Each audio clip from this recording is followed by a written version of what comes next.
കളിപ്പിക്കുക നീ അല്ലേ? എന്താ ആന്റിയുടെ മോന് വിഷമം തോന്നുന്നുണ്ടോ? തോന്നുന്നുണ്ട്, പക്ഷേ വിഷമമല്ല, സന്തോഷം. സന്തോഷാ തോന്നുക. നീ ആ വീട്ടിലേക്ക് കയറി പോകരുതെന്ന് പറഞ്ഞവര് തന്നെ നിന്നെ സ്വീകരിച്ച അവിടേക്ക് കയറണം. എന്നെ മാത്രമല്ല, നമ്മളെ ഒരുമിച്ച്. പിന്നെ ഒരു കാര്യം കൂടിയുണ്ട്, നമ്മൾ ഈശ്വരമംഗലത്തേക്ക് തിരികെ പോയാൽ മാത്രം പോരാ. ഗൗത ഇനി മുതൽ ഓഫീസിലേക്കും പോണം. അതൊക്കെ പിന്നത്തെ കാര്യമല്ലേ, അതപ്പം ആലോചിക്കാം.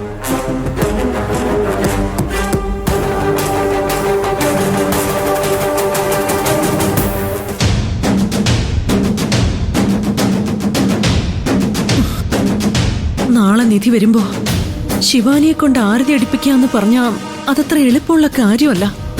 പക്ഷേ ആരതി അടിപ്പിക്കാതിരിക്കാനും പറ്റില്ലല്ലോ. ഇനിയിപ്പൊ എന്ത് ചെയ്യും? നിധിയുടെ മുന്നിൽ ഓരോ നിമിഷവും ഞാൻ തോറ്റുകൊണ്ടിരിക്കുക. തോറ്റു കൊടുത്തേ പറ്റൂ.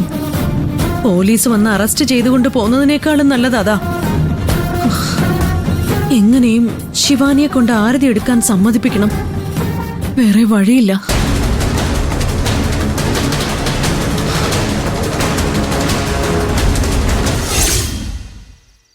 പുലി പതുങ്ങിയതെന്നൊക്കെ വസുന്ധരാന്റി പറയുന്നത് സത്യമായിരിക്കോ? എന്തോ എനിക്കങ്ങോട്ട് വിശ്വസിക്കാൻ പറ്റുന്നില്ല.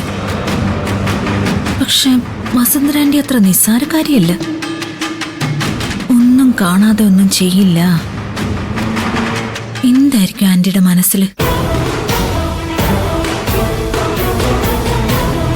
ശിവാനി, ആ ആന്റി, ഞാനിപ്പോ ആന്റിയുടെ കാര്യം ആലോചിച്ചതേ ഉള്ളൂ. എന്താ ആലോചിച്ചത്? അത് പിന്നെ ഒരു മിനിറ്റേ. ആന്റി എന്തോ പുതിയ തന്ത്രമെനയാണെന്ന് ആലോചിക്കുകയായിരുന്നു. ഈ ബുദ്ധി ആർക്കും പ്രവചിക്കാൻ പറ്റുന്നതല്ല. ആരുടെയെങ്കിലും മുന്നിൽ ഒന്ന് താഴ്ന്നു കൊടുത്തിട്ടുണ്ടെങ്കിൽ അത് അവരുടെ കഷ്ടകാലത്തിലാണെന്ന് എനിക്ക്